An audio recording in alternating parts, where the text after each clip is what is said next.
नमस्कार, आगरी कोळी संस्कृती आणि रेसिपीजमध्ये तुम्हा सर्वांचं स्वागत आहे। तर मी आज ही पावसाळी रानभाजी कड्डू बोलतात हिला आमच्यामध्ये, तर काही भागामध्ये हिला कुरडू पण बोलतात। आम्ही लोक कड्डू बोलतो।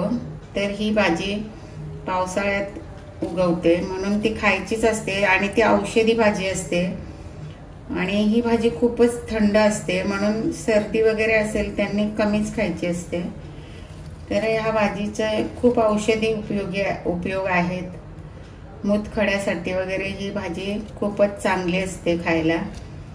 तर ही भाजी पावसाळ्यातच उगवते आणि आता सुरुवातीला एकदम अशी कोवळी असते, तर सुरुवातीला जास्त करून खातात। तर आता ही बघा, मी सर्व भाजी अशी साफ करून घेतलेली, असे कोवळे देठ घेतलेले आहेत आणि पानं घेतलेली आहेत तोडून।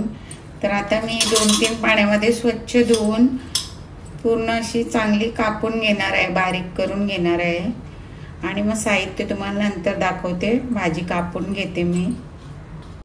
तर मी भाजी स्वच्छ 2-3 पाण्यामध्ये धुतली, कारण याच्यामध्ये माती वगैरे लागलेली असते, तर ती स्वच्छ धुवून घ्यायची। अशी बारीक कापून घेतली। तर आता साहित्य बघा मी काय काय घेतले ते।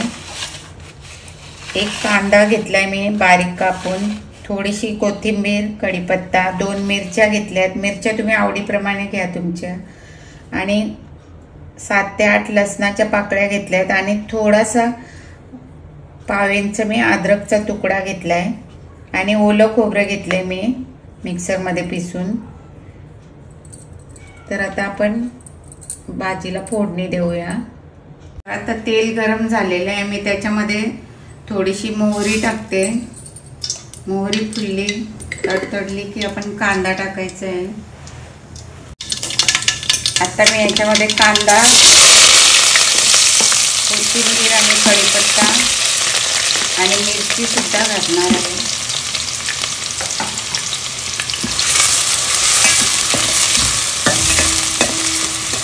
2 मिनिटे कांदा असा चांगला परतून घ्यायचा आहे। जास्त पण नाही आपल्याला, फक्त नरम पडेपर्यंत, थोडासा गुलाबी रंगावर येईपर्यंत परतून घ्यायचं आहे। तर मी आता याच्यामध्ये लसूण आणि अद्रक ठेचलेलं टाकणार आहे। ते सुद्धा 1 मिनिट परतून घेणार आहे आता मस्त। तर मी हळद टाकते, चिमूटभर हळद टाकली मी, जास्त नाही।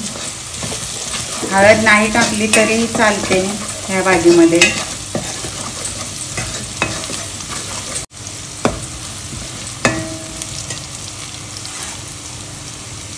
आता याच्यामध्ये मी सर्व भाजी घालून घेते। जरी भाजी जास्त दिसत असली तरी शिजल्यावरती एकदम कमी होऊन जाईल।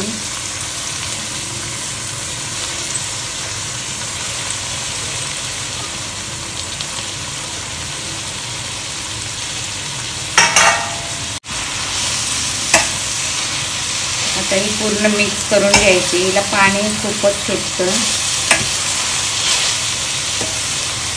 मीठ आपण नंतर टाकायचं आहे चवीपुरतं। आता ही अशी चांगली परतून घ्यायची। भाजी अशी 2 मिनिटे परतून घ्यायची आणि परतल्यावर बघा तुम्ही किती कमी झाली ती। आता थोडीशी आपण वाफेवर शिजवून घेऊया 1 मिनिट। तर आता मिनिटभर मी झाकून ठेवली होती। याच्यामध्ये मी आता मीठ घालणार आहे। तुम्ही चवीपुरतं मीठ घालून घ्या।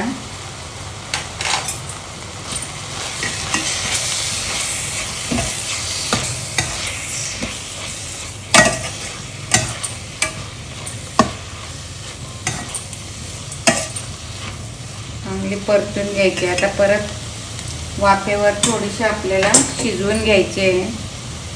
तर मी झाकण देऊन ठेवते। तर आता 2-3 मिनिटे झालेली आहेत, मी झाकण काढते।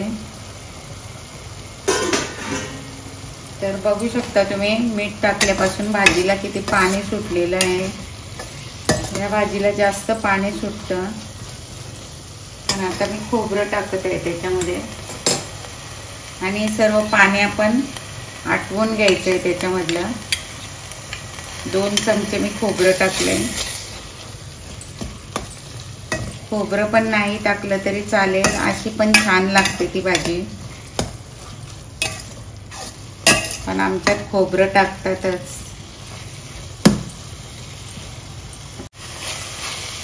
तर आता खोबरं टाकून झालंय. आता आपण थोडीशी परतून ते पाणी आटवून घेणार आहोत. अशी 5-6 मिनिटातच आपली भाजी तयार होते, पटकन होते. दुसऱ्या पालेभाज्या असतात तशीच असते आणि भाजी खायला खूपच छान लागते. तांदळाच्या भाकरीबरोबर, चपातीबरोबरही खाऊ शकता, कुठल्याही भाकरीबरोबर तुम्ही खाऊ शकता, ज्वारीच्या तरी छान लागेल. अशी पूर्णपणे सुकी बनवायची आपल्याला भाजी, जास्त पाणी सुटू द्यायचं नाही, म्हणून मी झाकण काढलं लगेच.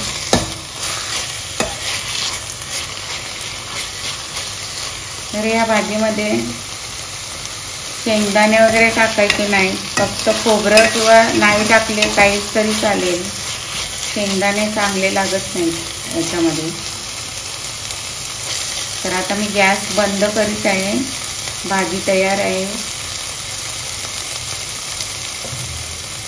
मस्त अशी हिरवीगार भाजी दिसते ही. हळद नाही टाकली तरी चालते याच्यामध्ये. तर आता आपली भाजी तयार आहे. मी तुम्हाला नंतर सर्व करून दाखवते. तर अशा प्रकारे कड्डूची भाजी तयार आहे. बघू शकता तुम्ही, खूपच छान लागते. भाकरीबरोबर, चपातीबरोबर, कुठल्याही भाकरीबरोबर तुम्ही खाऊ शकता ज्वारीच्या. तर नक्की करून बघा आणि रेसिपी आवडली असेल तर लाईक, शेअर, कमेंट करा आणि चॅनललाही सबस्क्राईब करा. धन्यवाद.